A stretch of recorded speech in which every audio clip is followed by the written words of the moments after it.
Nog net zo lang lien stiet er geen enkele auto onder Oosterparkwei. Maar zoent het betellen parkeren in Plan Zuid invierd is, parkeren een soort eilandgangers haar auto vergeefs in de Oosterparkwijk. Buurtbewoners hier hebben geen haar nocht van het eilandblik. De auto's horen hier niet, want dit is een drukke doorgaande weg. En je hebt veel opstoppingen door de week. Ja, vooral dat het spoor dicht gaat, zeg maar. Dan heb je dat de auto's zeg maar, vanaf de Kimse de weg rechtsaf willen, de Oosterpark in. En dan kan dat niet. En normaal hadden die vrijbaan om door te rijden.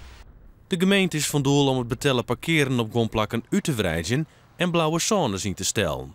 Bij kapsalon Tinekes Headline in de Oosterparkwijk binnen ze hier meer te spreken.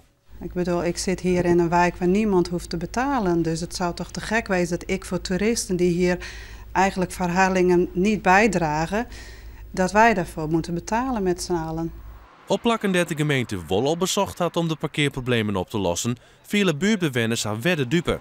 Die kost Richtje Allersma. Zij wennen het onder Kimswederwij. Ze zetten de auto altijd deel bij het politiebureau, maar ik daar hield nou een parkeerverbod. Dat komt omdat ik het politiebureau, dus ze een hele hoop mensen een autodeel, net alleen nog wij als bewoners, omdat er vroeg weinig plak weer.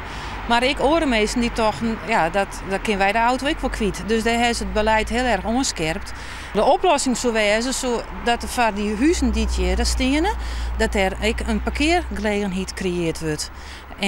En als dat net mogelijk is, dat er dus in Oerlis bijvoorbeeld wel met het politiebureau dat er een ontheffing komt.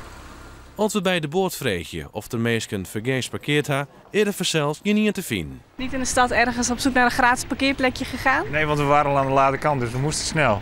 Anders hadden jullie het misschien wel gedaan? Nee, ik denk het ook niet. Nee. Want, anders moesten we nog vroeger opstaan. Kun je je voorstellen dat mensen dat doen? Ik kan me wel voorstellen, wij staan hier tot morgen en het kost €10, wat ik vrij hoge kant vind.